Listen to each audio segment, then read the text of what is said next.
വ്യാപാരിയെ കണ്ണിൽ മുളക് പൊടിയെറിഞ്ഞു വീഴ്ത്തി മോഷണം നടത്തിയ സംഭവത്തിൽ 6 പേർ അറസ്റ്റിൽ. കോങ്ങാട് പെരിങ്ങോട് ജ്വല്ലറി വർക്ക്സ് ഉടമ പാറശ്ശേരി വെട്ടൻപറമ്പിൽ വീട്ടിൽ ബാബുവാണ് ചൊവ്വാഴ്ച രാത്രി കടയടച്ച് വീട്ടിലേക്ക് ബൈക്കിൽ വരുന്ന വഴി ആക്രമിക്കപ്പെട്ടത്.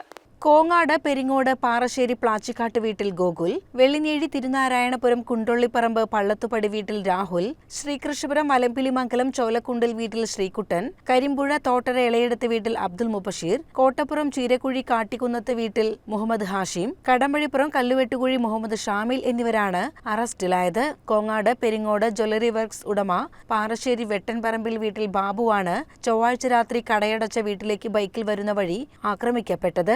2 ബൈക്കുകളിലെത്തിയ സംഘം ഇദ്ദേഹത്തിന്റെ ബൈക്ക് തടഞ്ഞു നിർത്തി അക്രമം അഴിച്ചുവിടുകയായിരുന്നു. ബാബുവിന്റെ കൈവശം ഉണ്ടായിരുന്ന ബാഗ് തട്ടിയെടുത്ത സംഘത്തെ കുണ്ടുവപ്പാടം മോർഗൻ കുളത്തിന് സമീപത്ത് നാട്ടുകാർ തടഞ്ഞുവച്ചു. തുടർന്ന് കോങ്ങാട് പോലീസ് എത്തി ഇവരെ കസ്റ്റഡിയിലെടുത്തു. അതേസമയം ബാഗിൽ 2 കിലോ വെള്ളി, 60 ഗ്രാം സ്വർണം, 10,000 രൂപ, മൊബൈൽ ഫോൺ എന്നിവ ഉണ്ടായിരുന്നു. മുഴുവൻ സാധനവും തിരിച്ച് കിട്ടിയില്ല. പിടിവലിക്കിടെ നഷ്ടപ്പെട്ടതായി സംശയിക്കുന്നു. പ്രതികളിൽ ശ്രീകുട്ടൻ, അബ്ദുൽ മുബഷീർ എന്നിവർ മുൻപ് മലപ്പുറം ജില്ലയിൽ കവർച്ചാ കേസിൽ പ്രതികളാണെന്ന് പോലീസ് പറഞ്ഞു.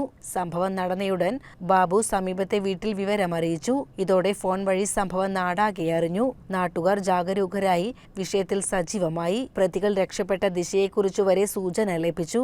ഈ വിവരം യഥാസമയം മൊബൈൽ ഫോൺ വഴി സുഹൃത്തുക്കളെ അറിയിക്കാനായി. ഇതോടെ സംഭവം നടന്ന മിനിറ്റുകൾക്കകം പ്രതികൾ പിടിക്കപ്പെടുകയും ചെയ്തു. CCN കടമ്പഴിപ്പുറം.